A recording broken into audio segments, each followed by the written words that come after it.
Normal dreams. Imagine walking into your kitchen to make a cup of coffee, but as you reach for the mug, it morphs into a carrot. Your fridge becomes a portal to a sun-soaked beach, and the next thing you know, you're on a surfboard still holding the carrot, with your high school principal teaching you how to do a kickflip. Sound wild? Well, that's exactly what normal dreams do best. They're like a blender with the lid off, taking random bits and pieces of your day, a funny conversation, a forgotten memory, a stray thought about a carrot, and pure imagination, then tossing them all together into a glorious, nonsensical smoothie. It's like when a toddler tries to tell you a story and starts somewhere logical, but it quickly swerves into pure, what in the world, territory. In normal dreams, the casting is absolutely all over the place.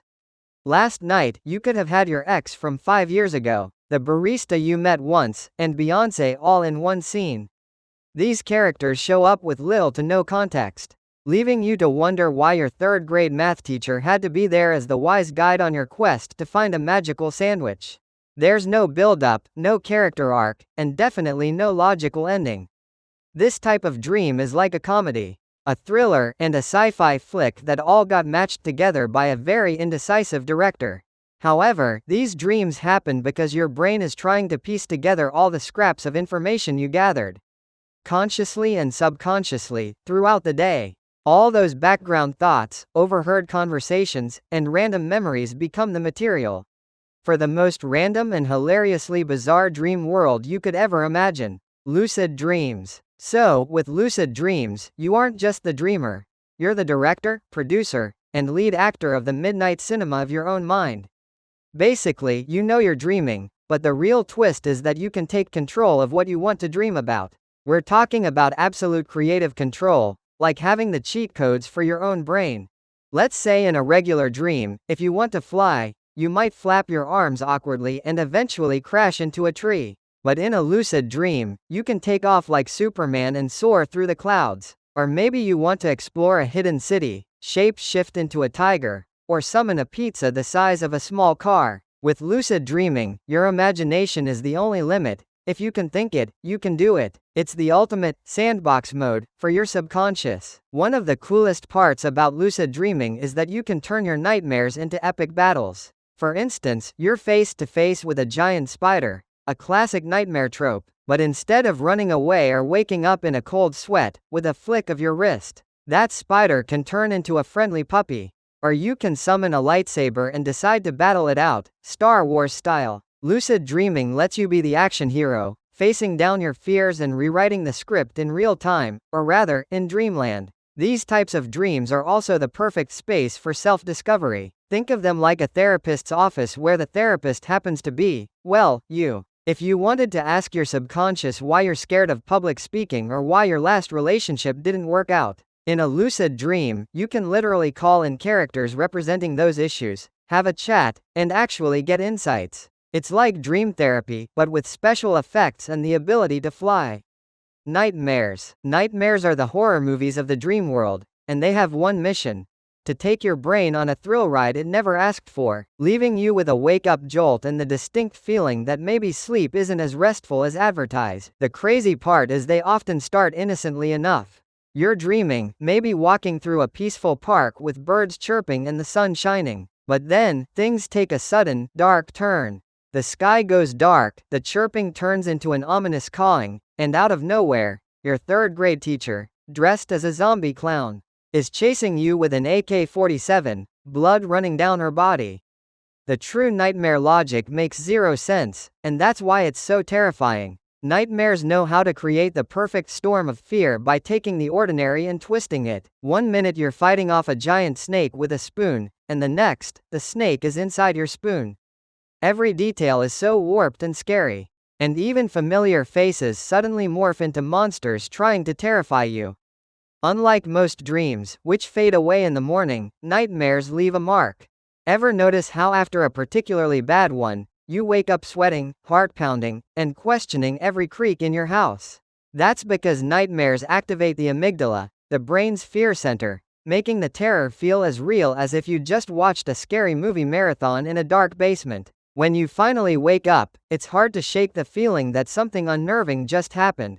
However, sometimes nightmares are just your brain's way of dealing with unresolved fears or stress. Maybe the zombie clown is actually your fear of public speaking, or the giant wave that swallowed you whole is just the stress about that looming work deadline. So while they are terrifying, they can also be a sneaky way of helping you process what's on your mind, like therapy with a terrible sense of humor. Recurring dreams. So, for the past 2 months, you've been having the same dream every single night. You see yourself in high school, dressed in your cheerleading uniform, but there's poop all over your face, and everyone is laughing and pointing at you. Sounds like a total nightmare, right? Well, in your dreamland, the plot, setting, and theme keep repeating night after night, and this is what's called a recurring dream. Basically, these dreams are the classic reruns of the sleep world, like your brain's favorite show that just won't stop streaming. They're persistent, like that one song you can't get out of your head, except it's a weird mini-movie that leaves you scratching your head in the morning. You're left thinking, okay, brain, I get it, but what's the point? The thing is, recurring dreams usually have a purpose. They're like your brain trying to send you a note in a bottle, but you keep missing the point. Often, they stem from some unresolved issue, like fear, regret, or a problem you've been putting off. Think of it as your subconscious waving a giant red flag and asking you to deal with the issue already. The good news is that you can actually break the cycle. All you have to do is play dream detective and ask yourself what the dream might be trying to tell you. For instance, if you're stuck in a recurring dream about being chased, it might mean you're avoiding something in your waking life, like a difficult conversation or a decision you dread. Even though recurring dreams can be unnerving, they're your brain's way of nudging you towards some kind of growth or resolution. Like a persistent personal trainer for your subconscious. False awakening dreams. You know how on a normal morning you'd wake up, stretch, maybe curse your alarm clock, and roll out of bed. Well, a false awakening has all these ingredients, but they come with a twist. You might think that you're up and ready to face the day, only to get a weird feeling that something is a little off. Maybe your toothpaste is purple, or your dog is suddenly reciting Shakespeare. Before you can even process what's happening, you realize you're actually not awake but trapped in a weird-ass dream. It's like your brain is giving you a warm-up round, only for you to flop back to square one. The thing is, false awakenings often come in layers, like some kind of dream lasagna. You wake up, do your normal routine, and maybe even start getting ready, only to realize you're still dreaming. Then, you'd wake up again, repeat the same process with some minor changes, but you are still in La La Land. For some people, false awakenings can trigger a bit of panic. Imagine thinking you're late, rushing to get dressed, spilling your coffee, and then realizing, bam, you're still asleep. This pattern can set off an anxiety loop where you're scrambling in each new layer of the dream to get ready, only to wake up and repeat the chaos over and over. It's like running up an escalator that's heading downwards. This type of dream tends to pop up when you're under stress, have a disrupted sleep cycle, or are dealing with big changes. It's like your brain is throwing a dress rehearsal for something, making you practice waking up until you get it right. However, once you become aware that you are actually just looped in a dream, you can often break the cycle or at least take control of the situation and have some fun with it. Healing dreams. Healing dreams are like your brain's own private wellness retreat, where your mind pulls out the soft spa music and lights the metaphorical candles.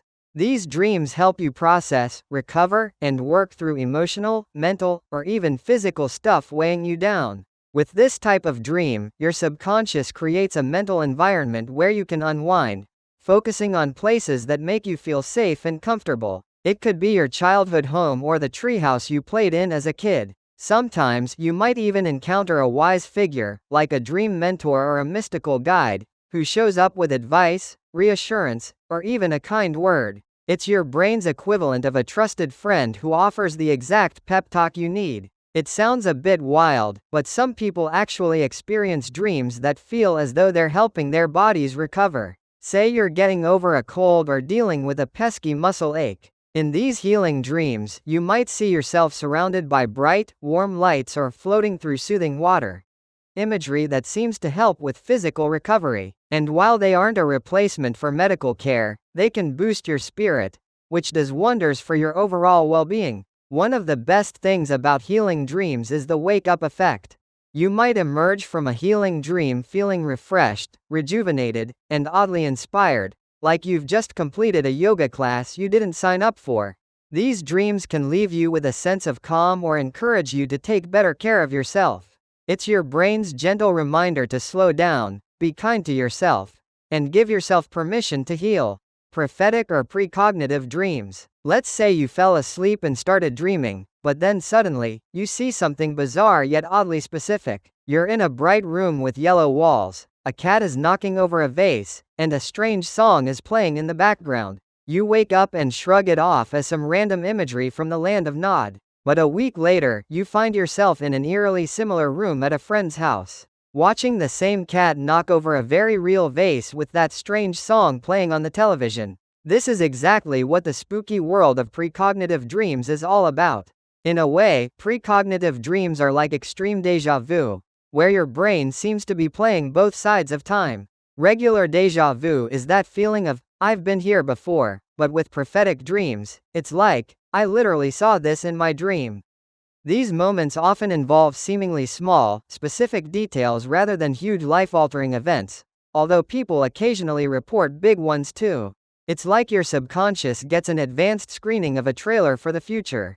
And it usually makes no sense in the dream until you're right there in reality. Now, a lot of people don't understand how prophetic dreams work, some even calling it a superpower. However, science generally chalks these up to coincidence, memory quirks, or our brain's incredible ability to pick up subtle cues and piece them together without us consciously realizing it. Basically, you might not have literally foreseen that a cat would knock over a vase in a yellow room, but your brain could have noticed subtle clues, like seeing a random video of a cat knocking things down, or seeing a house that was completely covered in yellow paint, and tucked that information away until it bubbled up in your dream. There's also the confirmation bias effect at play. We remember the dreams that end up coming true and tend to forget the many random dreams that don't. So when a dream matches real life, it sticks out like a light bulb moment while all the others fade into dream memory dust. Daydreams. Picture this. You're at work, nodding along to a presentation, when suddenly your brain hands you a "do not disturb" sign and zooms off. Your boss is still busy explaining quarterly goals, but in your mind, you're hosting a talk show where you've just won Most Interesting Person of the Year. This is your brain switching to daydream mode, often triggered by boredom or routine tasks. It's like the mental equivalent of doodling. You're technically still there, but your mind is giving itself a well-deserved break. Unlike regular nighttime dreams, you're usually wide awake during a daydream. Yet your mind decides to ditch the to-do list and go on a mini mental vacation. Now, while daydreams might feel like pure fantasy, they're actually great for creativity and problem solving. Imagine you're stuck on a problem.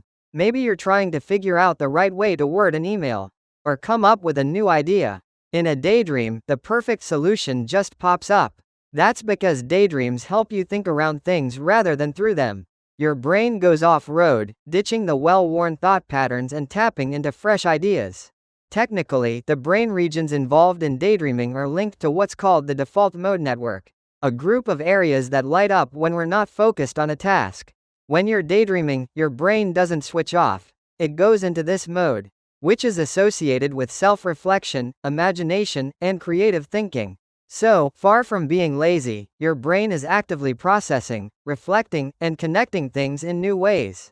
In fact, studies have shown that imagining a situation in detail, seeing, hearing, and feeling it, can help you feel more confident when the real thing comes, or help you get better at a problem you're trying to solve. Night terrors. Imagine, for the past 2 weeks, your 8-year-old has fallen asleep, suddenly screaming, shaking with fear, and sometimes thrashing wildly. But unlike a nightmare, he is completely unaware of the terrifying act he is performing. Sometimes he may sit up, eyes wide, looking terrified, but he is completely unresponsive to anyone who tries to comfort him. When he wakes up the next morning, he has no memory of what happened, leaving you the traumatized one, wondering if you just watched a real-life horror movie. What you just witnessed was a classic night terror. They are like nightmares in full force, except that the only person who actually experiences them is the person who is witnessing them. because the person experiencing them is not even aware of the chaos they are causing. One of the strangest things is that the person experiencing the panic attack appears to be awake. They may sit up, eyes wide open, or try to run away from an invisible threat. But in reality, they are in a very deep sleep. This happens because night terrors occur during deep non-REM sleep, when the brain is in slow-wave sleep. They do not dream the way we experience during REM sleep. Instead, they are caught in a glitch between sleep and wakefulness. Night terrors are most common in children and are usually just a normal stage of brain development. However, some adults experience them too, often due to stress, lack of sleep, or fever. The most mysterious thing is that although they look scary, no one knows for sure what causes this fear response. Because there is no recorded memory, it is like the brain's false alarm system, activated in the dark.